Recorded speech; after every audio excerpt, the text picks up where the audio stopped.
Akkam jirtu daawwattootaa fi hordoftoota gumii bokkoo miidiyaa keessummaa lamaan qabadhee dhiyaadhee jira. Keessummaan kiyyas obbo Adola Banataatii fi obb-Girjaa Boruuti. Haala yeroo biyya keenyaa irratti marii gabaabaa waliin goona.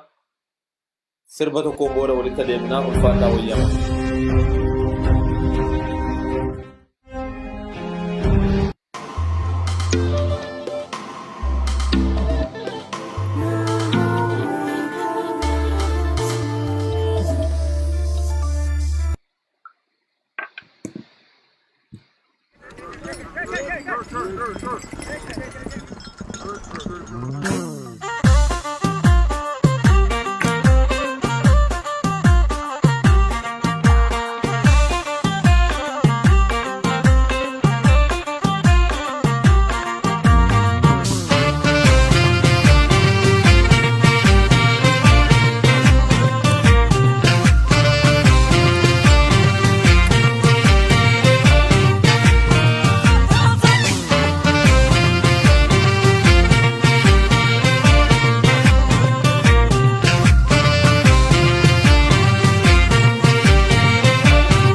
abbaatiin manii. Ufeeni agoota koo ufeeni siiree abbaatiin manii. Kaawu jedhi yaadolee koo dhaabee itti birbir. Yaa eemolee koo na qabii ammas ammas. Kaawu jedhi yaadolee koo dhaabee itti birbir. Yaa eemolee koo na qabii ammas ammas. Kaawu jedhi yaadolee koo dhaabee itti birbir. Yaa eemolee koo na qabii ammas ammas. Kaawu jedhi yaadolee koo dhaabee itti birbir. Yaa eemolee koo na qabii ammas ammas. Eemolee koo yaadolee koo eemolee koo yaa hiikannaa bonaa yaadolee koo yaa sarooba saree eemolee koo lolaaf baati gadee yaadolee koo erga goonni galee eemolee koo rooba baasa aduu yaadolee koo waraabeeksi dhalee eemolee koo cidha keetti laalii yaadolee koo waarisiif hin tolle yaadolee koo hiriyaa dhugaa gartuun nama hu gartuun nama hu gartuun nama hu gartuu gartuu gantuun nama hu gartuu gartuu gantuun nama hu.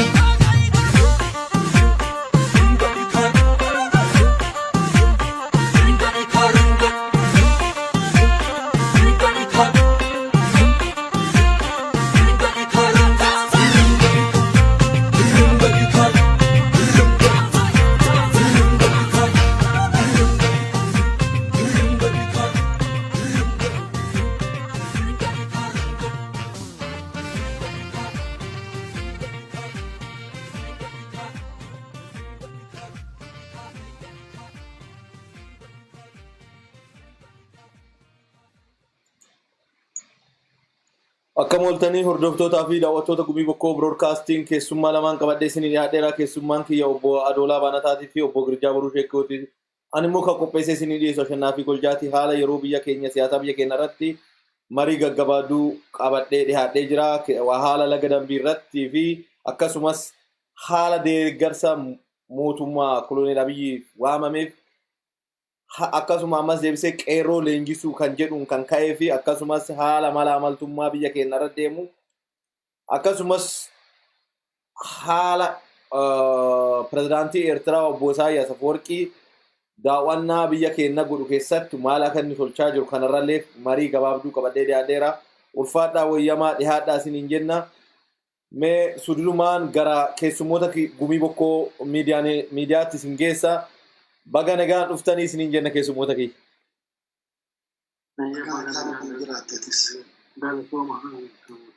Ulfaadhaa wayyamaa sududumaan gara gaaffii kiyyaatti seenaa.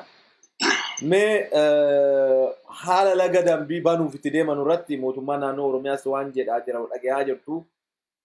Irra caalaa mootummaan biyya san keessaa amma mootummaan yeroo xumurate kuni dantaa uummata naannoo san jiranuu dhiisee dantaa dhuunfaa kaadiree isaatiif kaabinee isaatiif dubbataa jira. Uummanni naannoo san jiran wiilcheriin qabanu waan tokko qabanu baay'ee miidhamaa irra gahaa jira. Isa kan akkamitti hubattu? Mee isa kanarraa wanaa jedha kana Girjoominaa jalqabe.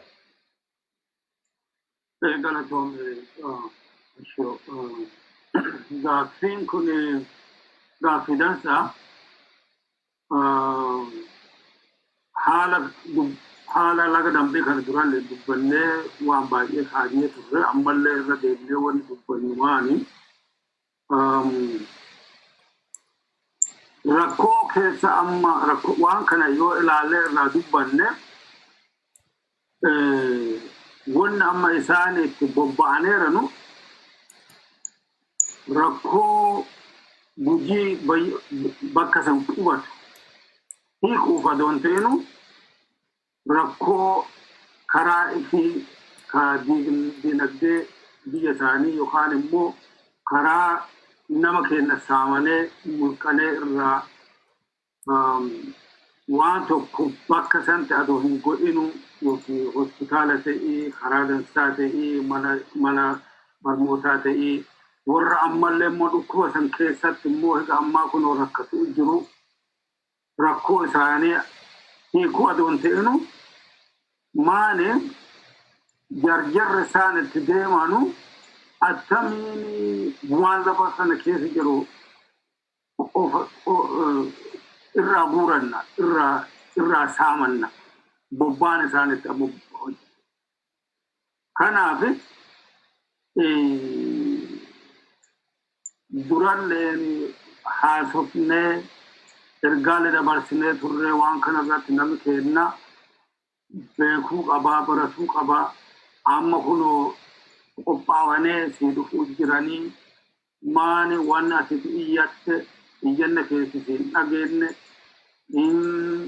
ka fugguu dhalatu akkuma sanatti fugguu dhalatu jira nama ta'ii horii ta'ii laga ta'ii muka ta'ii simbirree ta'eetiin waan jalaa fi qabeessa biyya san keessatti jiraatu. Ikoosistemii isii balleessuu akkuma duritti deeman kaan ammallee kun jirani. Kanaaf immoo namni kenna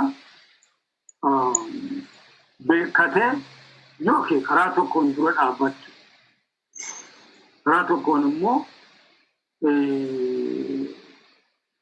hiriirratti ba'uu warra achi keessa qoosisanii warra waan akkasii deemsisu kana namni kenna cadhiseetiin ilaaluu hin barbaadu. Abbaa iyyuu ati akkanumatti yoo beekte waan kasoollee naa laalle amma fakkeenyaaf kinniisa fudhadhime. Kinniisa fudhadhe. Gaagura qabdaa miti gaagura qaba. Kinniisi amma yoo ati hidhattee damma san irraa fudhattu naati deemtu maal ta'a kinniisi waan jiruun si ittee achi yookiin si ari'aa yookiin immoo waan biraa beekta waan isaan fixu yookaan waan isaan calqi gootuuf iddee humna jabdu'uun irraa muratta malee damma akkasiin akkasootiin irraa fudhata. Namni kenna yeroo ammaa kana keessatti waan keetiin dhufanii mana keetii irratti tokko si balleessanee biyya keessa ilmee keessa sa'a keessa laga keessa si balleessanee waan lafa sanirraa si qotatanii sirraa guuratu waan jiranuufi ati immoo teettee ilaaluu dhiiftee siga dandeetteeni humnatti qabduuni iyyattee ifirraa dhoggattu akka kinniisaa sanii waan tokkoon idditee ifirraa adhuutu barbaachisu. Ulfaadhu Girjoome kanarratti isin maal jettu? Obbo Adishaa haaluma laga dambii kana waan deemaa jiruun argitu keessattuu reejii bakka reejiidhanuu bakka daallaa daangaa sarara jiru waan uummata keenya irra deemaa jiru kanarraa Adisaa isin akkamitti hubattu sammee? Ayya ulfaadhu wayyanii gaaffiin tun gaaffii jaddu gaaffii ulfaattu gaaffii akka dabaa ogummaa garaagaraa gaafattu maaliin yoo waan lafa sanii deemaa jiru wal bira qaddee laatte wanni lafa san irratti dalagamaa jira qabeenya lafa san callaa saamama odoon ta'in qilleensa addunyaa kanaa waan walitti waa hidhate fakkaatti wanni kun waan jijjiirama guddaa fidaa jira keemikaala jajjaboo laga santi fayyadamaa turanii waan kanarraa kan ka'e gaaffiin tuni baay'ee gaaffii jadduudha wanni shaakkisoo Adola shaakkisoo deemaa ture wanni baasicha warqee Adola kun waan mootummaa sadi keessatti deemaa ture mootummaa Haile Sillaasee keessatti mootummaa Dargii keessatti mootummaa Wayyaanee keessatti kanaan walitti ittuma fufteetti jirti jechuudha. Mootummoota darban kana keessa yoo ati ilaaltee jettee mootummoota Haile Sillaasee akkuma lookaalii qotanii namni meeshaa biyyaa kanaan bosseettota tana keessa seemee humna namaatiin qotaa turanii. Ka dargii humna namaattiin fayyadamaa ture achirraa darbee maashinii laga dambii kana dhaabee odoo hojiirra oolee ji'uma lamaan hin turine wayyaaneen dhuftee biyya qabatte. Yeroo biyya qabattu laga san irratti waan jiraa maashina isa ittiin fayyadamtee hojjechaa turte. Wanni akka saamichaatti akka biyya balleessichaa tokkotti akka yakka guddaa tokkotti jijjiiramaa deemte. Maaliif jettee keemikaala addunyaa kanarratti qilleensa faana ka ji'oogiraafikaalii labsan balleessu ka hegeree lafa sanii lafa warqiirraa oomishtee irraa dhaggattu akka boqqolloo lafa caattee irratti hin jiraanne turii bulii ala dhufu warqiirraa baafattee latti sun akka midhaan namitti facaafatee hin jiraanne keemikaalaan taasisanii waan ta'e higadhaa wanni kun qoratamtee gadi hin baane. Akka seeraatti wanni Sheek Alaamuddin agriimentii waliin godhan yookaan walii galteen godhan akka seeraatti maal fakkaatti? Kun waan ogeessa seeraa gaafataati. Latti sun attamiin qabantii yennaa warqiin lafa san keessaa baatu latti tun boru turii bulii attamiin lafa teetee yookaan biyya taatee itti tuufuu dandeetti. Attamiin biyya san kunuunsan. Akkamiin namoota naannoo sanii irra dhalatan. Akkamiin bu'aa irraa argachuu danda'an. Latti suni maa irraa argachuu mala. Ummati lafa san irra dhalate maa irraa argachuu male waan jedhaati. Kuwaa silaa nami ogummaa seeraa qabuu fi kaampaanii gugurdaa akka kanaa yeroo irra dalagamu seeraa jira. Kuwaan nami seeraa hojjetu wanni gaaffiin tun ulfaattisiin jedheen.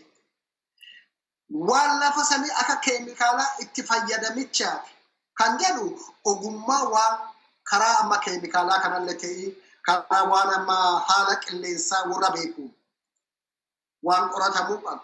Waan lafaa ta'ee waan nama waan lafaa beekutti waan kana irratti silaa hirmaachuu mala. Amma wanni sun hundi hin taane. Wanni sun hundi hin taane qilleensi labsanii hin bade. Ilmoon namoota kennaa wanni nama fakkaate nama labsanti dhalate ka bara amma wayyaanee kana keessa dhalate waa isaa itti ajjiran waa addunyaa hunda beektu. Yakka lafa santi dalagan. Yakka beektaa naannoo yookaan beektaa biyya tokko adoon ta'ini yakka addunyaa hunda laaluu mala. Yakka addunyaatu kun wanni waan laftan irratti dalagan yoo ta'e keessa laaltu. Dhalas hegeree boru hegeree lafa teetii fi hegeree dhalaa ilma namaa hegeree lafa waan lafsan irraa uumame bosonarraa kaasii haga bineensota bosona jiraatanu akka lafa sanirraa duguugama. Muka dhaaddee mukan ta'u. Burtukaana lafa santi dhaabattee achii mootii adoolatti burtukaana dhaabattee burtukaana akka burtukaanaa midhaan siin buutu wanni dur lafa darbatan duuchii ollaatti. Yakka guddaa dalagame bara dur ijoollummaa yoo nu lafa santi dhalannee guddan yoo bosona yookaan birbisa lafa sanirraa muran yoo waddeessa lafa sanirraa muran yoo waddeessa tokko murani Haile Sillaasee hin beeku garuu Haile Sillaasee akkasuma godhaa turan ka dargii ka dhaggaa guddadhe yoo muka birbisa tokko kan waddeessa tokko lafa sanirraa murte chigginyi kudhan dhaabde jechuudha. Muka tokko murte. Chigginyi san bakka buusaa deemta. Lafa kunuunsaa deemta. Amma kunuunsuu lakkisi. Bosonni ciramee akan teeneen ciramee balleeffamee warqiin lafa keessaa akan taaneen qotatamte yakkamte yakkaa olii tokko akka Oromoo oromoo callaallee moti akka addunyaattu akka afrikaattu qilleensa badaa nurra uumaa jiran akka gujiitti akka naannoo gujiitti ammoo akka godina gujiitti nama achi dhalate sun akka dabaatti miidhamaa jira. Miidhama hamaatti miidhamaa jira. Dhalli lafa sanii dhalate abbaa kanaa namni jedheen hin jiru. Waan fubbuu dhalataatti lafsanti dhalataa jira. Namooti waan kana abbaa kanaa jedhee namni kunuunsa godhuuf hin jiru. Akkaataa istiraateejii lafa sanirra duulama yoo dhugaa rabbii taanee waan kanarratti nuti keessattuu dhalataan naannoo sanii. Kan naannoo sanatti dhalanne hiree barumsaa arganne maanti jirrasi waan lafsanii yoo yaadne. Namni bifa feeteen ta'e akka feeteen ta'e namni lafa sanirra waa horata. Maanti gaddeemaa jira. Lafti keenya sun nuti irraa waa horanne sun maa itti gaddeemaa jirti. Ifi gaafachuu nu barbaachisa. Kan lafa sana ammoo irra dhalatte gaaffii lafa tanaa yookaan rakkoo waan kanaa dubbatte waan gaddeebichaa jedhu gaaffii tokko tokkoattee yookaan beektaa sababa lafa saniitiin namooti miidhaman kan dhalatan callaa moti namooti guutuu namaati kan lafa sanii miidhamanii jira. Kan du'anii taranii jira. Kan akka gadoo jiloo fa nama jedhamu. Kan aanicha laga mormoraatti aanichaan mucaasa ijjeessan gadoo jiloo jedhama yoo dogorgorin baay'ee waan irraa ture. Haa taatuuti wanni akka kanaa kanarratti nu amma afaan callaa haasa'uu muti. Wanni kun yoo xiqqaatti waggaa 80 lafsanirraa saamamteetti. Namni lafa sanirra dhalanne akkuma amma jedhu tattaafatu kan waa barate kan waa horate. Kan lafa sanarra miidhame akka addaatti miidhamummaa isaa sani lafa godhatee jiraataa jira moo lafa itti miidhame sani dhala dhuftuuf yoo itti miidhame dhala dhuftuuf karaa ciree dabara xiqqaattuuti waguree dabara jedhee yaaduu nama barbaachisa. Kanaaf wanni amma adoolaa irratti yookaan adoola shaakkisoo naannoo shaakkisoo waan lafa gujii bal'oo san irratti hojjetamaa jiruuf wanni amma hojii qooda beektaa mootummaan naannoo Oromiyaa irraa waa qaba jedhamu kun waan nu soba bara duraa kaanii maqaa Sheek Alaamuddiitiin wayyaaneen kaampaanii sharingi godhata persentii irraa dhaggata malee wanni lafsanii waa Sheek Alaamuddiitiin. Qajeela warqii adoolaa baatu be'eraayi baankii odoo seenin qajeela eerpoortiidha. Eerpoortii xuyyaarri warqii isa fuudhee baankii addunyaatti qajeela kawatakka galmeen baankiin Itoophiyaa ka biyya keessaa odoo hin beekin qajeela biyya alaatti ergama jechuudha. Neezerlaand biyya sanatti ergama. Wanni godhamaa lafa sanirratti ture yakka qoratamee gadi ba'aatiin waa amma nu sadarkaa amma humna ammatti jirru kan yookaan nuti waan kanarratti maal godhaa jirra hin beeku waan dhabdu takkan qabu. Haa taatuuti haasawa kana gara hojiitti namoonni jira. Na dhaabannee haalaallu namni lafsanti waa horanneeti lafsanti barannee carraa barnoota argan. Wanni godhamuu malabaan afaan callaa waa haasa'uu moti harkaan waa hojjechuudha tattaafachuu waa lafa hojjechuudha. Malli waan kanaa maal jedhee dandamachuudhaaf nuu fi moti bari. Dhala nu balleessaa jiranii bari dhala nurraa badaa jira bari dhalli keenya laabadde namni naannoo sanii dhalanne siin jedha dheeresse. Ulfaadhu wayyaanii naa gaggabaasa. Mee wannan kaasuu barbaadu keessaa akka gumiin bokkoo teettee yoo seera tumtu naafa nama ila jaamu namoota akkasii kana gujii keessatti gumiin bokkoo innaa tumtu gadaan gujii innaa tumu akka dhalannee fedhanii seera lafa kaa'amu jira.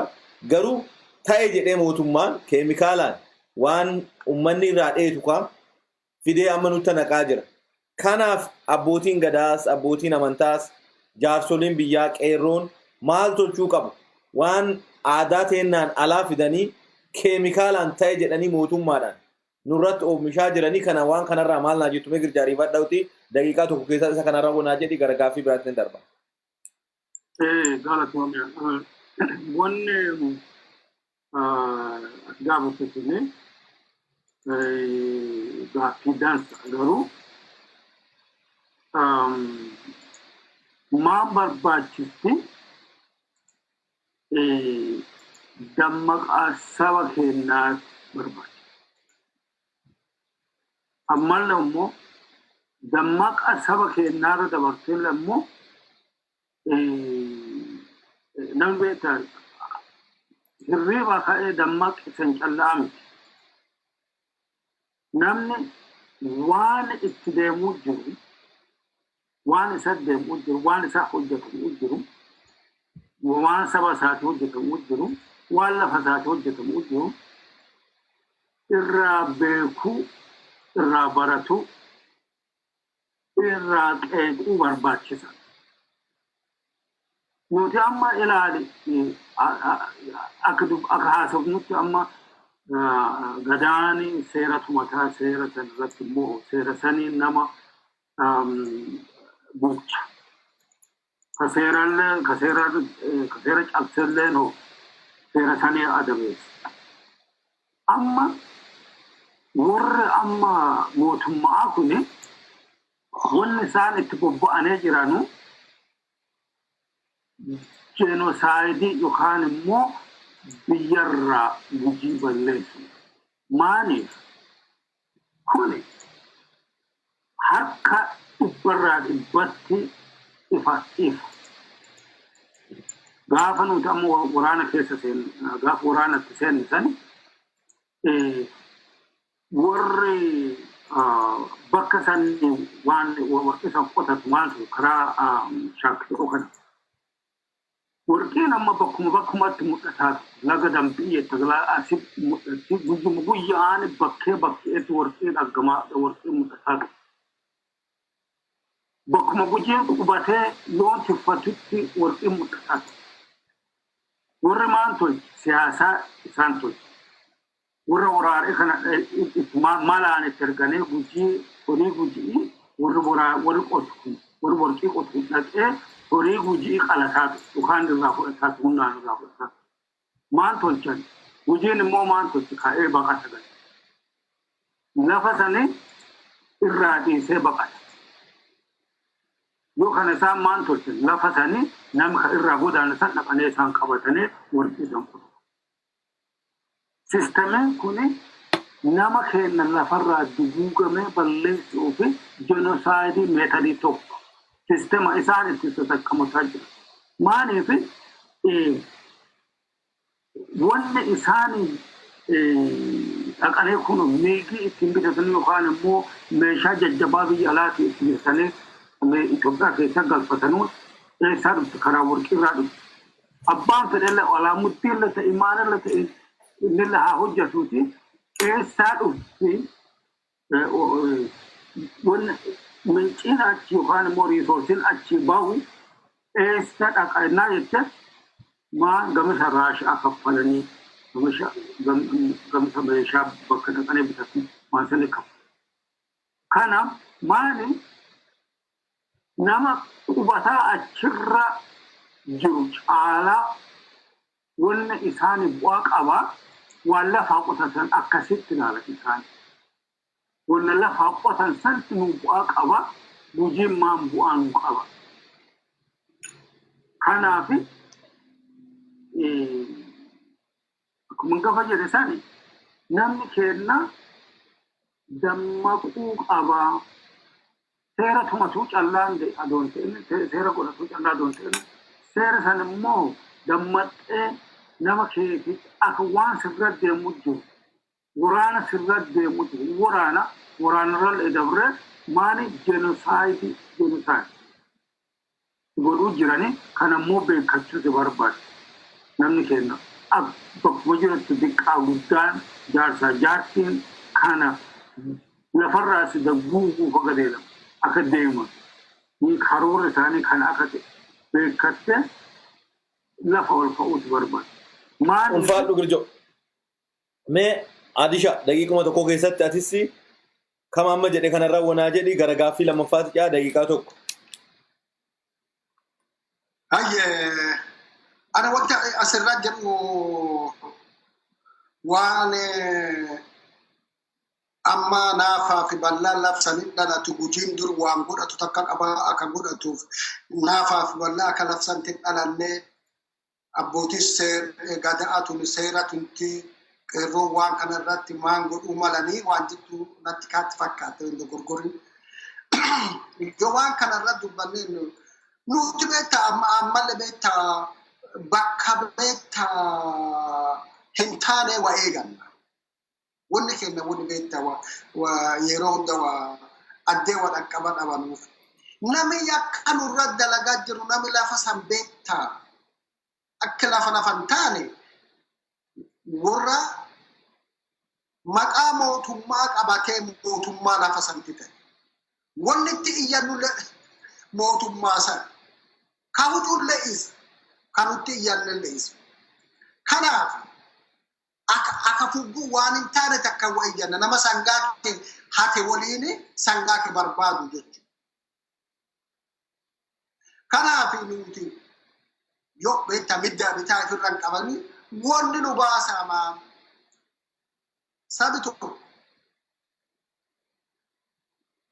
yoo barate hin dammaqa yoo dammaqa wali ijaara yoo wali ijaara hidhata nu addeetamirra jirra maalirra jirra eessa waan nu malesan akkamii waan kana argachuu irra jedhecha jennee waan kanaaf karaa argannu karaa biraa mala dhaachuu malee karaa fugguutti dhiibannu kana nu dhiisu. Wanni mootummaa jedhanii lafa santi jira. Mootummaa Oromoo mootummaa horatee hin beeku. Mootummaa eenyurra nama jiinoosaayidii si balleessaa jiru. Nama yakka sirra jiru. Yakka kana naa qoradhu. Waan kana naa sirreessittee yakka sirra dalagu duratti itti iyyachuu jechuun kuni wallaala olii ta'e. Kanaaf nama yakka sirratti hujee akkaataa yakka sana irra aantu malatti dhaa. Malli summaan jedhe nama kun addee jiru jaarsaaf jaartii ta'e dhalaan nu badaa jira bara. Nu dhalannee lafa jirru muti bara. Dhala nu balleessanii bara ijoollee akka bofaa beektaa lafarra deemtu jira. Ati ijoollee akkasii sayyoo horattee jette maalti sitti dhagaa. Meeqa ilaale faan nama ilmee tana dhalee qaba. Nama ibidda dhale tokko ta'anii bara namni sun. Waan dhalan gadi gatuu hin danda'a. Hin wanni jedhanii hojjetanii ittiin jiraachuu hin danda'a. Mootummaa qabaannu taate mootummaa waan kanarra rakkoo tana dhaggee si gargaara. Akkuma biyya kana dhagar yoo namni duudaa tokko dhalatu yookaan namni qaama isaa dhibuu dhalatu mootummaatti kunuunsa jechuun biyya kana. Nu mootummaan qabnu bara. Esa Oromoo mootummaa horattee wanni mootummaarraa waa eenyu sumaan akka fugguu waa eenna waan hin taanerraa waa eenna jechuu barbaadan tanumarratti wanni jedha malli maan jennee wal gaafachuudha itti qabsaa'uudha nama qabsaa'u cinaa dhaabbachuu baddaa san keessa namni ulee qabatee eboo qabatee dhaabatee hedduu jira namas akkamiin jabeeffannaadha wanni biraan jiru adii walitti himuu nu barbaachisa.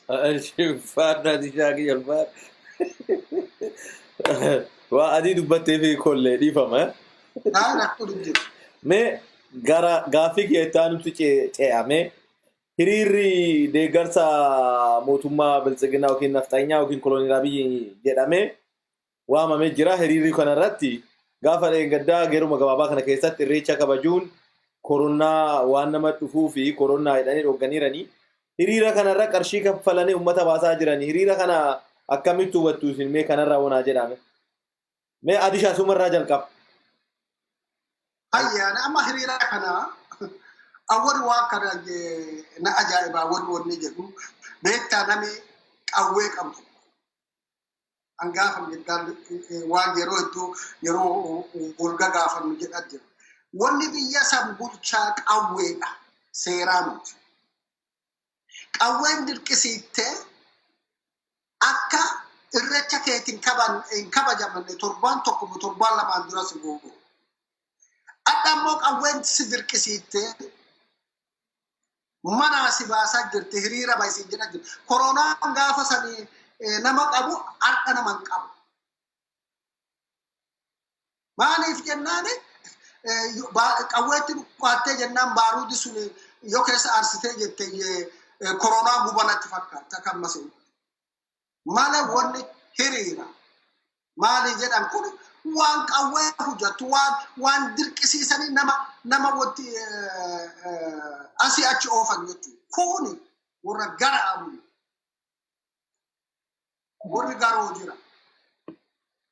Ani bara kana keessa nami dammaqaa itti diqqaatee wadhagguu dadhabee miti. Wayyaanee yoo diqqaattee jenna. Akka nu ilaallu nu gooteetti yoo nu godhuu dhabaatte biyya san keessatti. Akka nuti ilaallu ofirra garagallee nu ilaallu nu agarsiitte. Kanaaf amma hiriira abiyyi deeggarsa jedhamu. Amma yoo kumaatame baay'ee. Amma maan jedha sirba giddii. Yoo hamilee isaa kennitu taate yoo dhugumaanee ummati biyya sadii waan kanaan dhuunfamu taate gaariidha waan gadi ta'a waan borta'ichaa deemna waan hiriiraan duuba ta'a hinuu laalla jechuudha. Kanaafu diddiga dhufe ilkaan ciniinnattee si dhoowwuu hin danda'u. Inuma diddigda. Jibbi jaalaa mootummaan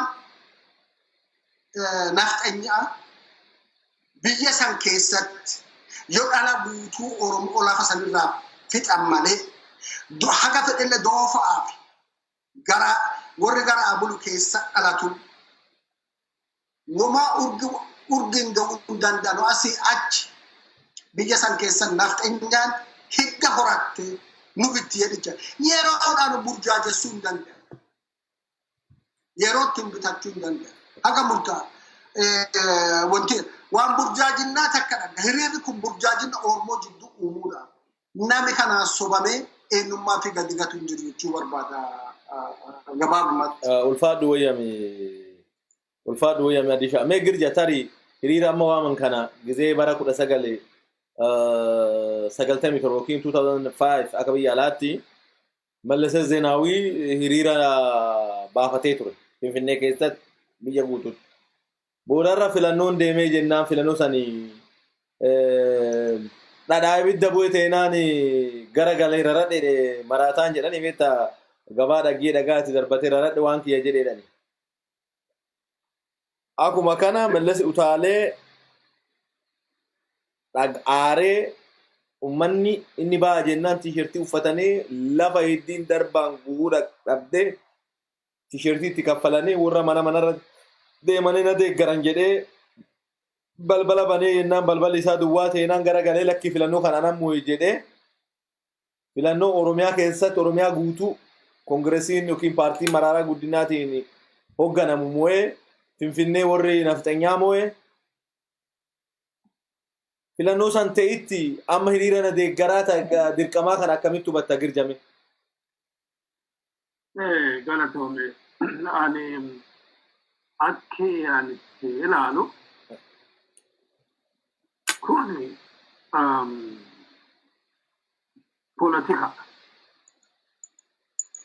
politikaan kun maali? Politikaa tokko politikaa karaa alatti itti mul'ifatan lama immoo politika biyya keessatti beekta humna higasiitiin nu bira dhaabateera. Humna higanaatitti kunoo asii nuuf ba'eera jedhaneetiin beekta karaa miidiyaa kanaan itti dhaadheessu. Kun politika. Maali? Duri Mangistuu Hayilamaariyaam waan akkasii godhaa ture. Abiyyoota adda waagaa dhibbaa jedhanii kun qabalee cufaa nama guuranii yoo ati ba'uu dhabde guyyaa sana ati hiriira san ba'uu ati dhabde waa tokko itti muran. Kuni waan itti miti kuni nothing new waan haaraa miti. Kun amma isaa inni tokko akkuma gabsi jedhe sani warra Tigree kanallee itti kunna fi mul'isuuf abiyyi. Tigreen kuloon haala nama akkasaati kun beekta. Finfinnee keessa baanee anaaf akkas kunno anaa iyyuu jiran. Anaaf kunoo harka naa dhaa'uu jiran. Anaaf kunoo karaa abbaaneetti darbicha dhiituu jiran. Akkasi kana laala kunoo akkasi laala.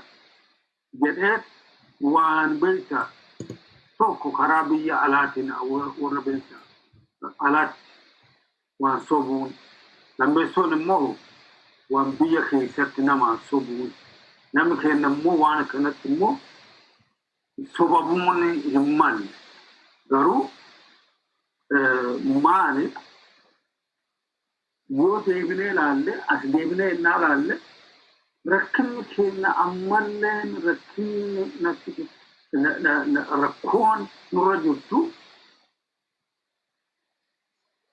hiddisii eessa jira innaa jennee ilaalle hiddi rakkoo teennaa Oromoo garra it doesn't matter akka feete ilaalu maaniifi nuti waliigallee dammaqnee wal bira dhaabannee jiru. Ne walaayittaa ilaali. Gaafa kaan hiriira baane afaan isaanii garuu akka dansaan dhaga'uwanii kunoo jawaar nuu hiikaa jedha warra achi hiriira baane. Maani keenya namni keenya maal hojjechuu jira? Rakkinna nama keenyaa hiddi burqaa Oromoorraa kun immoo yoo Oromoon ka Finfinnee qubatu ka naannoo san qubatu sabi Oromoo cufa yeroo ammaa kana keessatti waan akkasitti baay'inaa jedhanii isaan dirqamaa yoo achitti hiriira santi isaan baay'inaa baasan kana namni keenya immoo mala dho'atuu isaan barbaada. Achi keessatti mala dho'atanii baanee waan tokko godhu.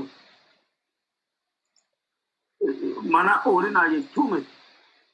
Achi yoo baatan immoo ba'uun keessan oolini yoo immoo dammaqa qabaatan waan tokko achi keessatti mul'isuu barbaachisa. Kana jedhaani gabaabinnatti. Ulfaadhu wayyaa Girjoo. Mee gara gaaffii itti aanutti ceena. Gaaffiin itti aanu isinii qabadhee keessaa tokko leenjii dargaggoo yookiin qeerroo Oromootii kennina jedhanii walitti qabanii qarshii isinii kaffallaa baajeta qabnee jirra miliyoona hagasiiti wanni jedhamu obbo Shimallis Abdiisaa pirezidaantii mootummaa naannoo Oromiyaa duraaniitiin kennamaa jira.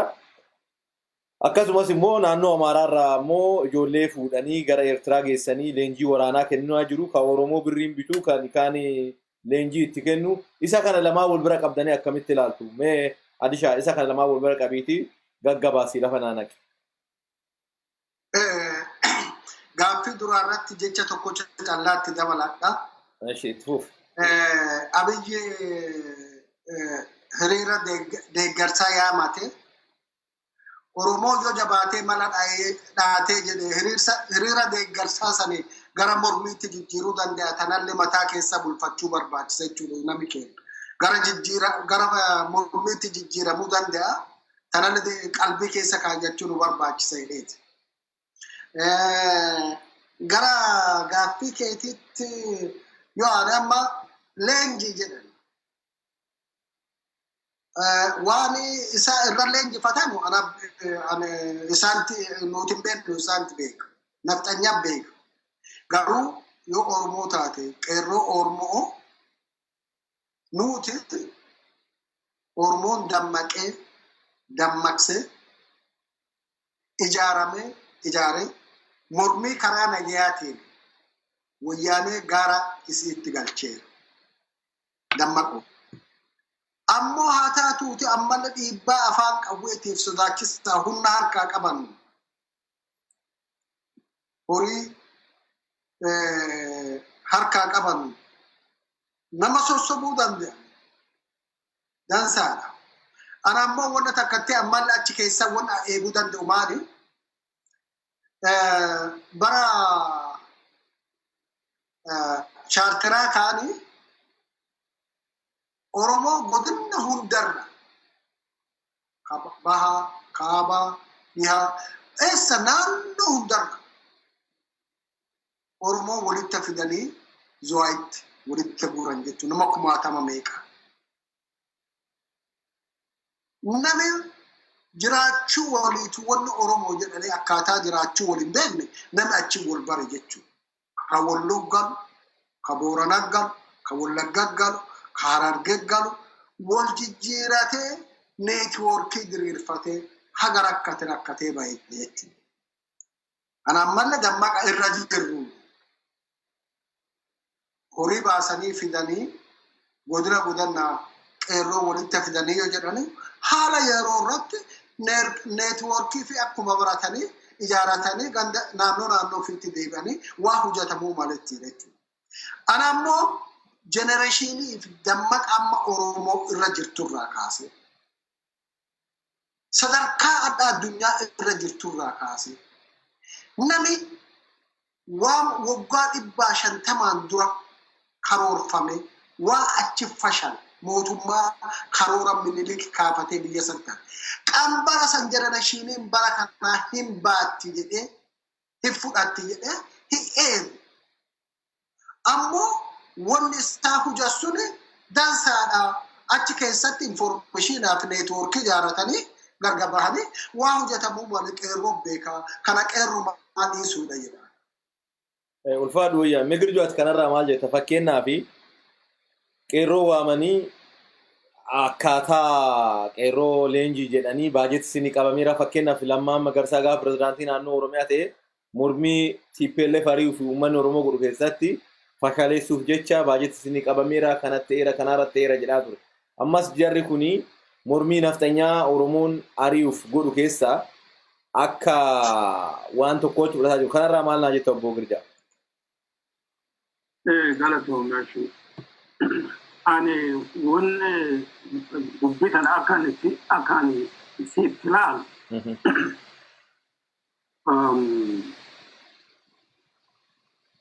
Sistema governmentii ta'eeti sistema bulchaa ta'eeti sistema yookaan sirna waan fedhe laa ta'uuti wanni tokko dokonkora tokko hin dokonkora kun maal si fakkaata? Harki tokko maal si asi fakkaata? Wanni kun sirni kun sirna badaa garuu immoo sirna kana keessa seenne keessaa jirjirraa kenna tura jedhu warri kun immoo harki tokko immoo maal jedha sirna kana keessan seenne maani sammuu kennaa fuudhan sa'a miti ala seenneeti jijjiiraatti fidne. Taarika addunyaa gubbaatti yoo ati kanatti hubattee yookiin ilaalte warri beektaa sirna kana keessa seennee keessaa jijjiira finna warri jedhu fiixa kabayee hin jiru. Maaniif corruption is always corruption. One namno one to corruption kesa sente corruption isani bae kesa muta egar bratitti one dan sat edu fayetten dande because it's never happened. System kesa to one jiruma. It does not happen. Man is one beta lama one laman kabidda wulik galayet. It's opposite. Kanaaf jechuun warri sila qeerroolleen warri haa Oromoo dhaabanna Oromoon yeroo dheeraa fi garbummaa keessa turteetti sammuun keenna korrapti ta'ee jira. Higa ammaasittuu mataa keennaatu muutuu sammuu keenna bilisomsuu hin dandeenye maan amma immoo achi keessa hin seennu warra jedhu yoo jiraate warra suni yeroo ammaatitti organaaze ta'anii isaani humna horachuu isaan barbaadu. Malee keessa seennee tireenii godhannee yookaan leenjifamnee maani achi keessa seenneetiin jirjirraa finnaan never happen waan jiru. Kanaafuu kaasin jechaa jirtanu qeerroon Oromoo leenjii isaanii kennan kana leenjii diinummaa kana fudhatanii akka uummatatti deebanii uummata irratti akka karaa kamiiduu akka hin dalagneef dhaamsa dhaamaa jirtu. Qeerroon Oromoo yoo danda'ame saba fiitiif mala akkuma wareegama baasanii bilisummaa finne jedhanii bilisummaa sana irra wanni fi adawmaa jiru. Warri kun nothing but mercenary. Mercenary jechuun warra leenjifame ijjeechaa fi amma isaan maal akka hubatti xiyyaatitti yeroo ammaa kana keessatti warri nafxanyoota durii dulloommatanii amma isaan dulloomanii waan jiranuuf waraana ta'anii deemsisuu hin danda'an. Maan tolchuu jiran amma kabiraa leenjifachuu jiran jechuudha. Nafxanyaa biraa leenjifachuu jiran jechuudha. Kana beekuun nu barbaachisa. Maal? Okay, ulfaadhu wayyami girjoo. Qeerroon Oromoo jabaatee uummata fi bira dhaabatuu qaba. Mootummaa abbaa irree kamuuf harka kennuu hin qabu jettanii jirtanii ulfaadha wayyama gara gaaffii keenya itti aanutti deemnamee haala mala amaltummaa Oromiyaa keessaa fi mootummaa biyya sanii keessatti deemaa jiru irraa maal hubattu keessattuu Adde Adaanech Abeebee birrii miliyoona 40 akkaawuntii isirra gale. Namittiin kun kanaan dura biiroo gogomuruk yookiin galiiwaanii keessatti wani jedhaa hoogganaa turte. Achi fuudhanii gara Attorney General biyya sanii godhanii ishiin gaafa achitti kana caaluun ajjeefamee yennaan iskiriptii wayiitti kennanii iskiriptii sirriitti taphachuu dadhabde gara kantiibaa magaalaa Finfinneetti fidanii namittiin tun gaafa achi turte xelaa'uu waami maani jettee nami acaaluu ajjeesee akkasii abaawoodha jettee gara biraatti dhugaa jirtu dhossuuf yaalaa turte. Amma garuu birri miliyoona 40 gaafa qabame Oromoon isii deeggaruu qaba warri jedhus waan ka'u Facebook social media irraa barreessanii waa Oromoo teetee fedhanii isiin Oromummaa kana I think waan fudhattee natti fakkaatu. Mee waan kanarraa wanaa jechuu dandeessu mee obbo Adishaa mee sirraatti jalqaba. Hayye galatoomee waa amma korraapshinii biyya saniitti jettee amma waan kana kaattee jettee ani waan ammayyee eenyu Abbabee jettu sani Adaanech Abbabee tette. Abebe. Isii sanirraa kaattee yola kasii amma fuudhanii fakkeenyaaf waan namni tokko Tamaskeenii Dassaalenyi tokko barreesseedhaaf amma wani kun qilleensarra afuufamaa jirti. Walumaa galatti gandarraa kaase ganda shuumii gandarraa kaase haga Prime Ministeriitti jedhanii caasaa isaanii wanni korraapshiniidhaan ijaaramin takkaan hin jirti. Siistemii siistema korraapshiniiti muti. Biyyi suni ati kabaddu yoo korraaptidiin ta'in siistema san keessa galtee waan saamamu yoo saamin yakka garaagaraa hojjattee yakka sani namoota nagaa irratti yoo isaan hin dibine siistemni sun si tuufa jechuudha. Siistemummaanuu kan lafatti gadi ifi ergate waan korraapshiniiti. Eenyummaa biyyuma san keessa nami qulqulluu eenyu. Nama kanti dandeettii fiiti. Dandeettii yookaan beektaa rabbi namaa kenne beekumsa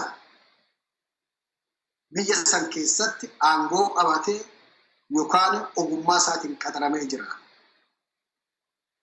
Biyya san keessa bari biyya nami waa beeku barbaadamu muti. Biyya nami beekumsa qabuuf ka waaqa dhaloota beekumsa oleene isa dhalche ka waa horate nami waa beeku biyyatti badu jechuu bara. Biyya mollaalaa itti moo'ee bara. Bari biyya ilmi abaaramaan itti moo'ee bara. Siistemummaanuu gaafa wayyaaneen biyya san qabattu ganda magaala dhuftee fi ganda dhufte keessatti ilmi jallichi eenyu ka abbaa fi ajajam ka abbaa abaaram namoota barandaa bulan namoota dadhabbii sammuu uumaatiif wabarachuu hin dandeenye faallaa nama hayyuu doofaa kawaa itti fe'an baatee callaa deemu. Barbaadanii ganda hunda keessa kawa baatuu danda'u kawaa ati itti kennite callaa dalan kawaan jedhe tola callaa deemu.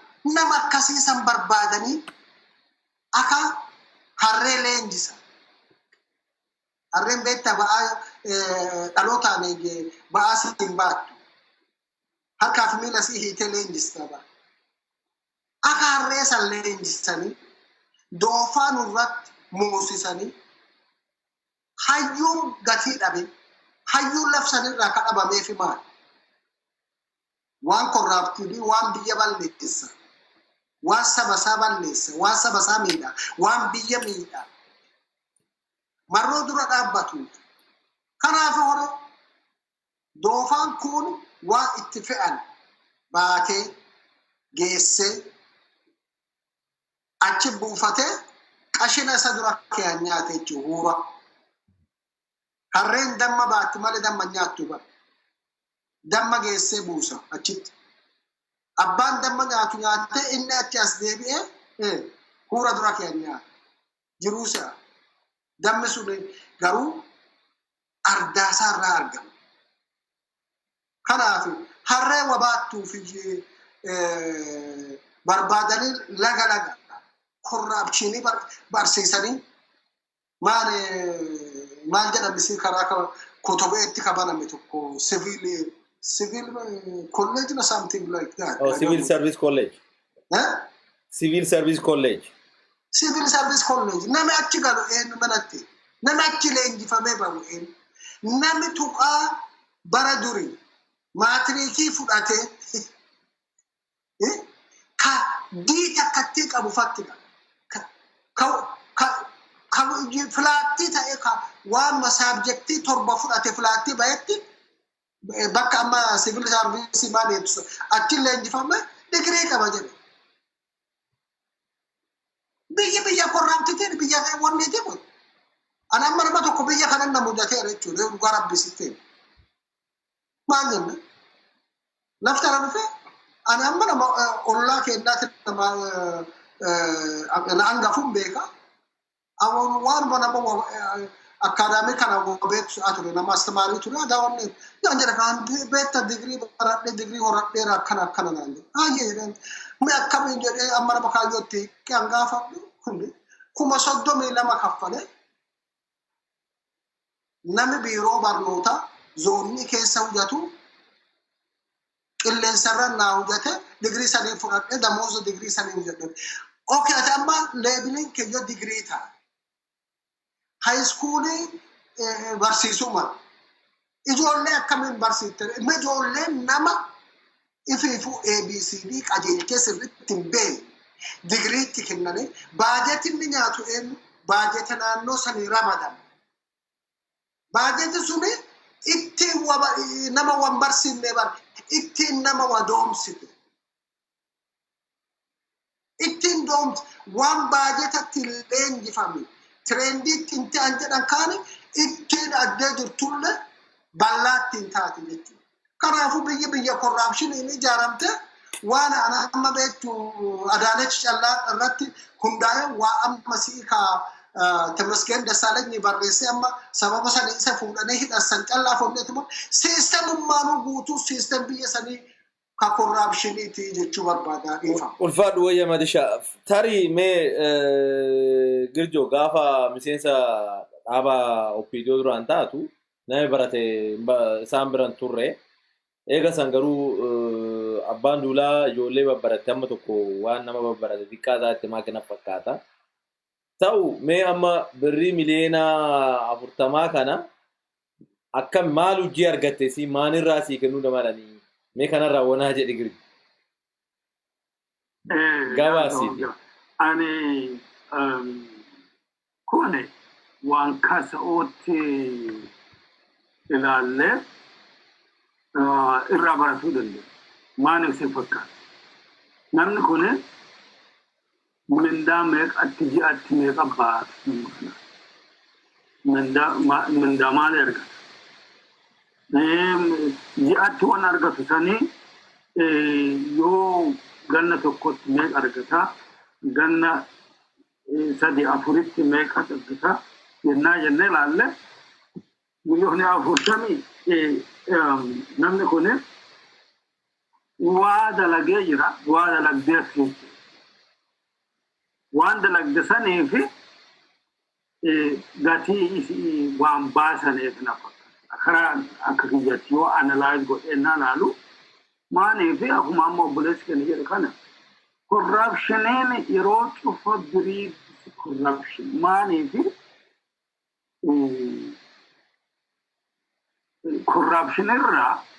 corruption irraa waan dansaa irraa waan nagaa irraa argachuu hin danda'u. Amma ilmeen buutiin guutuma dhalti. Uphaan isiin buufattulleen garmaa buutii ta'a. Ilmeen buutii buutu. Corruptionii warra amma kun amma isaani mootummaan biyya san keessa jiru sun akkuma jirnu akkuma san gubbaa jalqabee eega jalaatitti corrupted waan ta'eef they always wanni isaan fidanullee wanni isaan bu'aa buusanullee wanni isaan gara dabarsanulleen wanni sirraa fudhatu corruptionii calla. Kanaaf jechuun amma namni kun mindaanoo tanii kaalkuleet goone ganna meeqa achi dalagdee jirti. Ganna 10 dalagdee ganna 10 keessatti meeqa argate. Jennaa jenne namni kun horii kasee isaa waan hojjatte waan duri task waan hojii kennanee fi hojii kana bakka sana iyyuu nu geesse kun waan sani baankii itti galchina jedhanii waan sani karaa sani waan ta'e I don't know deep down waan beeta keessa lixeeti hin beeku garuu analyze yennaa educated guess yennaa akkasin laallu wanni kun waan duri hojii kennanee fi hojii kana bakka kanaan nu gahi duratti bakka kanaan nu geesse waan san sii kennana jedhanii waan karaa saniin kafala waan sanii argatu jedha tokko san jedha lammeessoon immoo nama kun skriptiitti kennamee jira. Skriptii san immoo karaa beektasaa ittiin dubbistee yookaan immoo ittiin ergaa sanatti dabarsitu wallaaltee jira. Wanni kun maal si fakkaata? Saayikooloojii namaa keessatti namni yeroo cufa waan dabaa hojjetu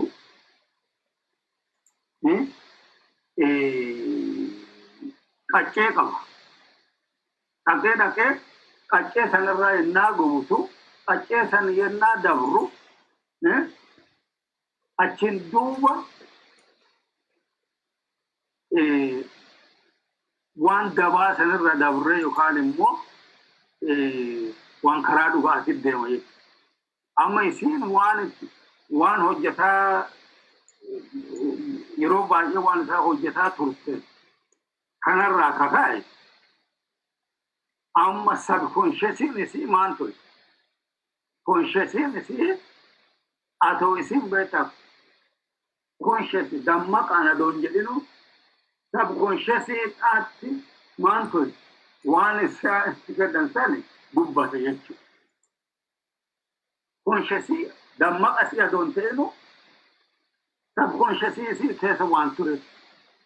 Waan kana amma ifa baatee jechuudha yookaan wani kanaaf amma maal ture isii achi kaasanii gara biraatti dabarsanii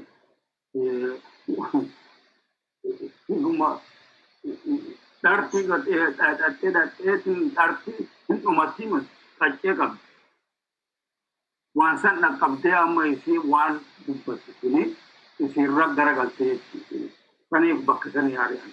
Garuu horii isii eessaa dhufe yennaa jennee analaaz goone nuti warra baankii keessa jiru miti garuu immoo maaliifi sistemii analaaz yennaa goonu sistemii raasuu akkuma jiruunu sistem korraaptiri waan ta'eef wanni sirraa dhufu korraaptishinii bu'aa korraapshiniiti. ulfaadhu wayyame girjo tarii kaffaltii xurunee waamii xilawwa yaamii jedhaa turte tale ta'uu fi mala ilma Oromoo tokko lubbuu isaa dabarsistee kaffaltii kaffalameefis ta'uu mala akkasitti ilmaama ani dhibbaa ansirii jechaan jiru waan kana fa'aa kaffalaniif ta'uu mala namittiin kuni waa malee manni aaru jedhani waa malee manni aaru Farangilla waan jettu. Where there is smoke, there is fire. Bakka aarraa bahu sani ibiddi jiraatu hin jira. Ulfaadhaa wayyamame gara gaafii keenya xumuraatti deemna. Mee Adisha daawwannaa pirezidaantii diktaatorship Isaayyaas Afwerqii biyya keenyatti torbaan kana godhe keessatti bakka seera biyya tokkoo keessatti mootummaan biyya tokkoo laaluu hin qabne falaalaa ture. Isaayyaas Afwerqii keessattuu beezii eerfoorsii Itoophiyaa akkasumas beezii bakka waraanaa kan eerfoorsii san keessattuu ennaa laaltee jette gaafa dallee Abushooftuu san deentee ilmi Oromoo kubbaa taphatu dallee san tirkatee suuraa ka'e rasaa isaa woxalanii namichi kun garuu ilma lafa saniirra caalee keessa galee waan inni tolchaa baay'ee argaa turre miidiyaa irratti. Isa kana isin maalirraa hubattanii maalirraa xiinxaltu uummata keenya maal naa hubachiisu? Mee Adisha isa kana irra jedhii yennaa wanni hafelle jiraate jette itti dabaliitiin haa xumuru. Ulfaadhu wayyamii jiraadha. Hayyee galatuun waan pirezidaantii Eertiriyaa kana ilaalchisee daawwannaan inni ji'a ja'aan ta'e ji'a lamaan ta'e ji'a ja'aanuu ta'e wanni karoorri isaa guddaan wanni guddoon fuula duraa yoo misilii fuula duraa kana fuutee ilaaltee jettu wanni ati dhagartu maayyuu ati jette wayyaanee ittiin sodaachisuuf wayyaanee amma Tigraay galtee filmaata fi seeraa fi heera fi eegattee filmaata godhatte kana lola nurra banuu dandeetti jedhanii waan sodaa qaban takka jira. Ammoo kunoo ammallee walumaan jirraa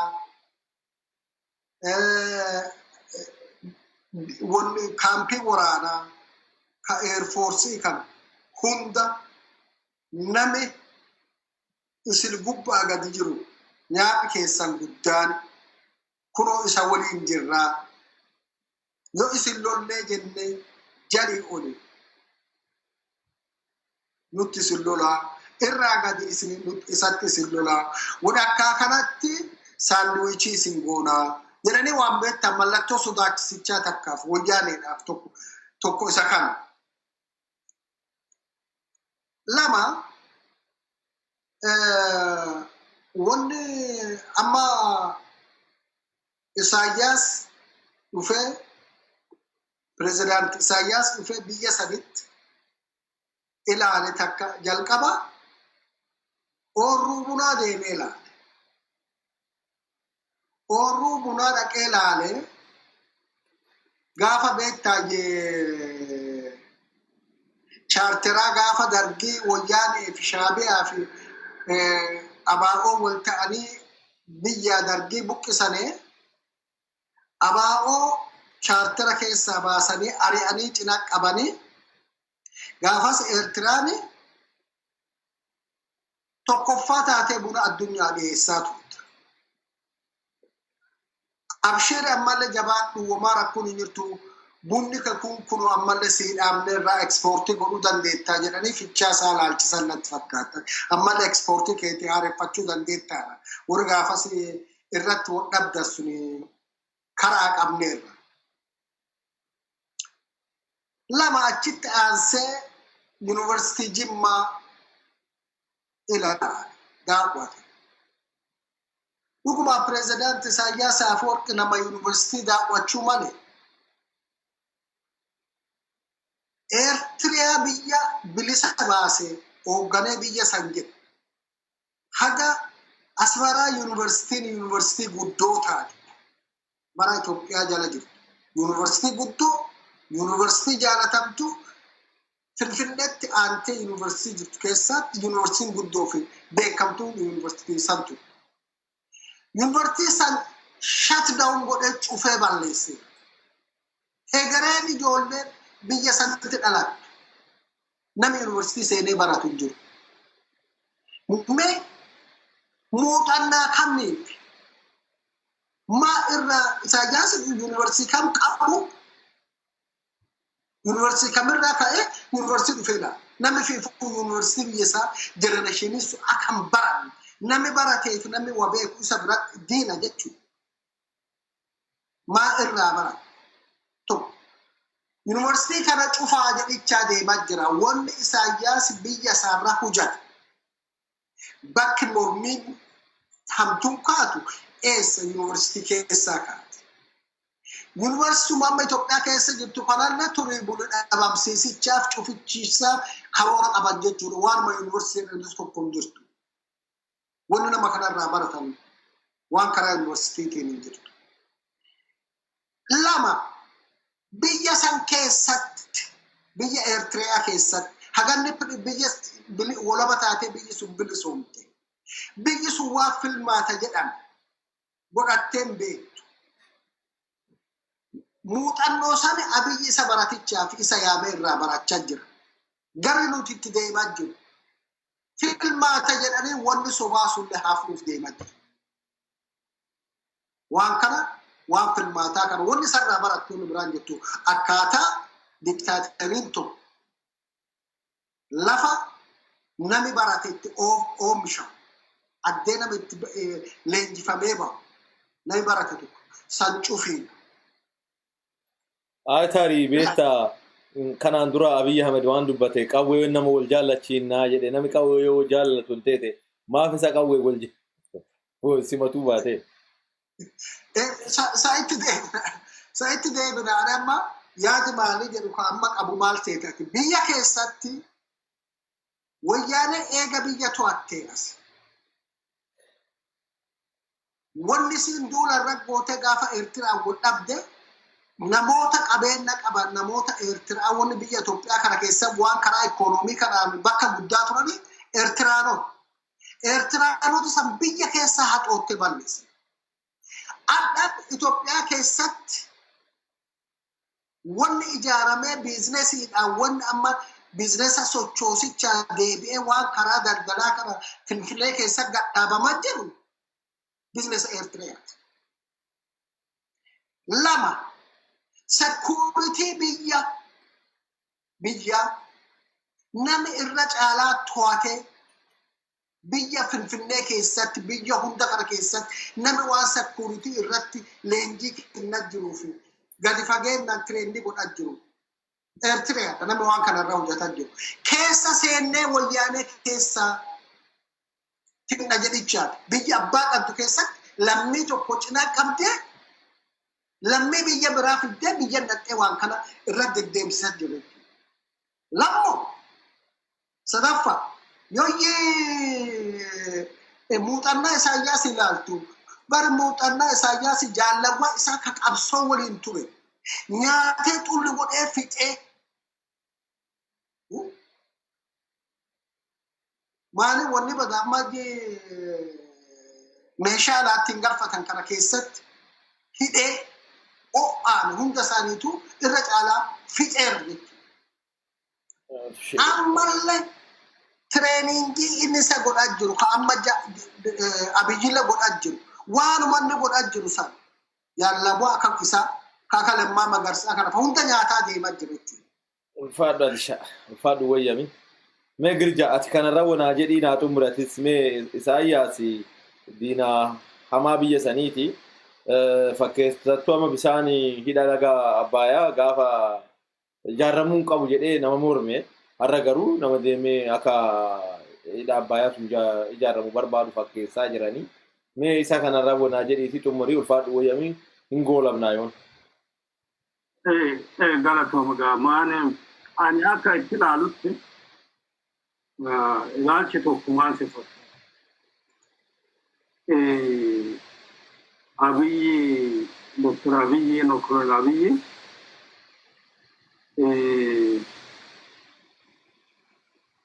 jaalala irraa qaba jechuudha. Maal jedhu jaalala isa qabeera jechuudha. Jaalalli kun maal si fakkaata? Abboo Isaayyaas nama dikteetarii tokko. Nama dikteetarii ta'ee ammallee biyya ifii harka jaba'aan saba Eertiraa kan cufa if jala kunoo xuuxee wanni godhee kunoo achi jala bulchiisa. Kun ammoo maan tolche isaa Koloneel Abiyyi waan kana irraa barachuufi yookaan immoo beekta dubartiin takka yoo beekta dhiira abboo akkasii argitu yookiin immoo dhaabataa jaalattee yookiin immoo qummaadataa jaalattee yookiin immoo fuulasaa jaalattee waan tokko jaalattee miti.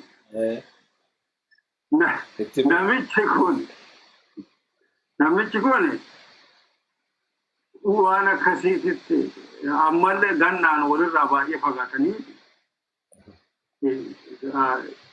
Dr. Abiyyiin nama gannaa xiqqaa tokko kun immoo Isaayyaas nama waraana keessa yeroo guddoo ture. Kana amma roomaansii waan beekta jaalala akkasiitti isa qaba maanii fi attamii akka isaa kana ta'a. Imuleet attama isa mee tarii Girja laale wayyaaneen Isaayyaasii gadii miti diktaatorummaan isaanii itti milkoofne Abiyyirraa barumsa fudhadhee itti milkaa jedhee yaada namichi kun akkamiin laalta isa kaname? Akkasiin jedhu maal xiqqoota. Abiyyi wanni irraa barbaadu akka nami kuni abboo Eertiraan lafa xiqqoo tokko miti. Nama miliyoona meeqaata Eertiraa. Yoo baay'atte uummata godina gudiincha. Nami xiqqaan kun Itoophiyaa cufa ofirraa qabatee attamiin ture. Kana ani lammoo attamiin akkas ta'uu danda'a. Fedhii akkasii qaba kunoo Abiy. Maani dikteetara attamiin dikteetara ta'uu danda'a. Maani kun student and the teacher jechuudha. Akkasii ilaaluu nu barbaachisa. Maaliif fakkaata? Namni kun tokko ammallee karaa tokkoon Isaayyaas duri karaa Oromoo warra keenya kaa'u gargaaraa ture miti. Afaanillee naa keessuuti. Maaliif nama keenya itti fayyadamee Oromoo gargaaraa jedhee maal ijoollee Eertiraatu kan beeku baay'een isaanii Oromoon kun beektaa waajjira ijaarree fi jirra kun Asmaraa irratti kun jiraatu. Maaliif kun politikaa istiraatejii nama keenya irratti ta'atee maal tolche amma waan yaada namni keenya isaa wanta odan ufa beekaa isa Isaayyaas waan namni keenya warra hooggantoota keenyaa kan waraana keessa jiranullee ta'e kan waraana mataatti ta'anii ta'e dhaqanee waan isaan mari'atanii ufa waan sanii hin harkaa qaba inni. Kanaaf jechuun amma namni kun waan baay'ee nama keenya irratti dalaguu fi nama kana hoo barsiisaa deemuu jiru. Kana akka dansaa namni keenya fudhatuu barbaada. Maaliif kunoo Tigreen biyya Itoophiyaa keessa jiraate isaan wanta jiraachuuf barbaaddu atoo jirtu isaan achi dhiibee dhaqee Eertiraa wanta roomaansii yookaan immoo jaalala wanni jalqabeef maal. Kanammoo nuti wanni goone analyze goone kaaneetiin understand godhuu barbaachisa. Akkuma amma gaba obboleessi kana jedhee waan amma achi keessatti training leenjisa godhu kunillee maani operation book akka waan isaan duri warra keenya ittiin deematan yaada isaan deematan kan cufa waan beekuu fi amma inni hoo warreen isaanii ijoollee keenya barsiisanii akka isaan deebi'anii nama keenya irratti hammeenna guddaa itti dalaganu gochuusaa jiru. Ulfaadhu Girja xumurree jirraa yennaa daqiiqaa tokko keessatti waan nu fayyadanii fixatuu dandeessanii sanii mootinnaan goolabaa jirraa jechuudha.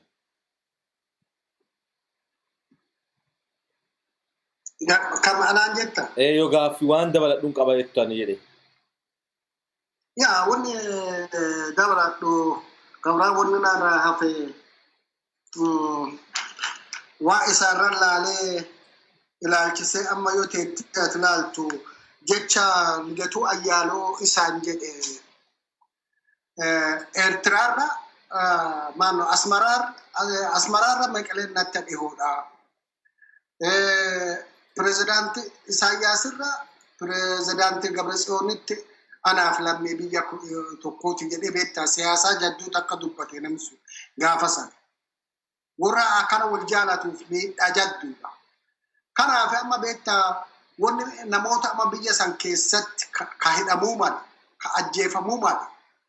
Namni waliin gadi fageenya ta'ee mari'attee akkaataa nama boru isa dhibuu danda'u, abiyyi dhibuu danda'u. Wanni ittiin mari'atu kunoo jecha isaaniirraa kanarraa kana balleessi, kana dhabamsiisi, kana hidhii jedhee namni beektaa gorsaa fi beektaa biyya san gorsa callaa booti namni maan biyya sanuu hoogganaa jiru pirezidaantii Isaayyaas jedhee ta'anii akka amma haala amma irra jiru kanarraa ka'ee ka jechuu danda'u. Na kanumaaf fixadhaa. Ulfaadhu Girjoo ati kanarraa wanna hafee jira yoo jettee daqiiqaa tokkotti akka dishaa sannaa godhi ni goolabna.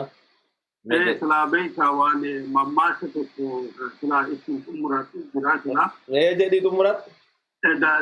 Mammaasi kun maan gafa itti ilaalle Abbo nenqa fi harreetti walta dhufeetini abbo mee adamoo waliin deemne jedheen nenqi beet harreen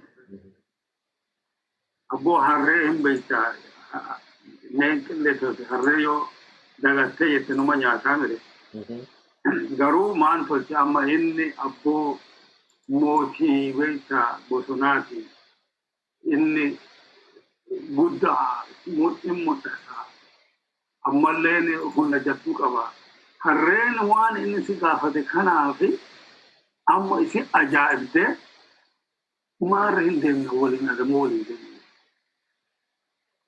maarra adamoo tana deemanii waliin bakka gaara jira gaara kanarratti re'ee gaaraa hidhaneetti amma re'een tun gaara gubbaa qubatti yeroo jiru re'ee gaaraa jedhu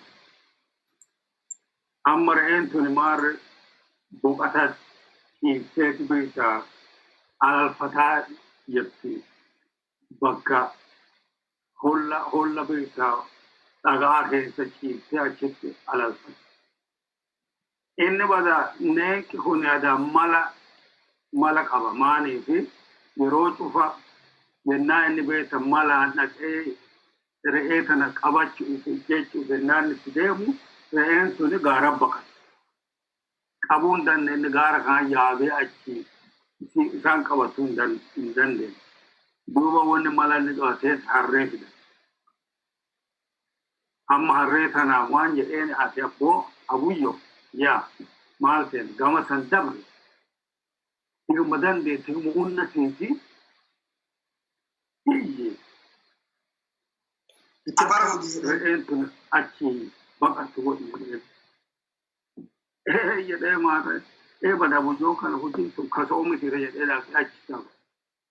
Achi dabreetin harreen kun baroodee yennaa jedhu kaani re'een tun amma maal ta'e rifatteetin akkuma rifattaniin baqattee naattu kaani garuma nenqaa kana baqate.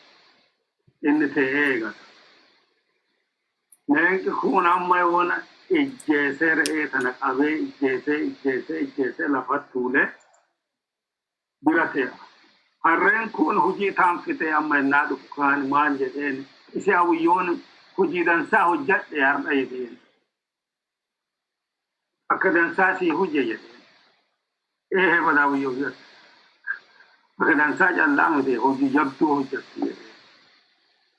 Maal bu'achi dabree itti iyyee sodaattee re'een sun sodaan baqattee achi bakka durti sani gad baqattee sitti dhuftee miti. Attam sitti fakkaatti wanni sun attam sitti mul'attee. Bada hawiyyoo kiyye. Atoo harree ta'uu keessa adoo hin beekine iyyuu anaayyuu silaa sodaachistee tokko. Ani immoo harrummaa keessa waan beekeef hin sodaanne. Mammaasi kun ni ta'aa akka biifaa. Mammaasi kun wanna akkas fideef maasiif fakkaata. Oromoon warra akka harree santi isinti iyyeetin isin nyaachitu deemuu jira isittee. Ulfaadhu Girjoo kiyyaa. Kana beekachuu isin barbaada. Ulfaadhu jiraadhu wayyami beekaan kadhoon beekaa areedoo gorsi hin danda'u jedhani. Ulfaadhaa wayyamaa baga nu dhuftanii dhiyaattanii uummata keenyaa kana kennitan jedha. Hordoftootaa fi daawwattoota gumii bokkoo miidiyaa baga dhageettanii keessummoonni kiyya waan gaarii isinii dhiyeessan jedhee yaadadha. Yeroo biraatti amma walitti deebinutti ulfaadhaa wayyamaa isiniin jenna. Like share gochuun dagatina komentii illee nu ergaa. Jiraadhaa ulfaadhaa wayyamaa. Follow godhaa gumii bokkoo broadcasting. Hayye, galatoomna.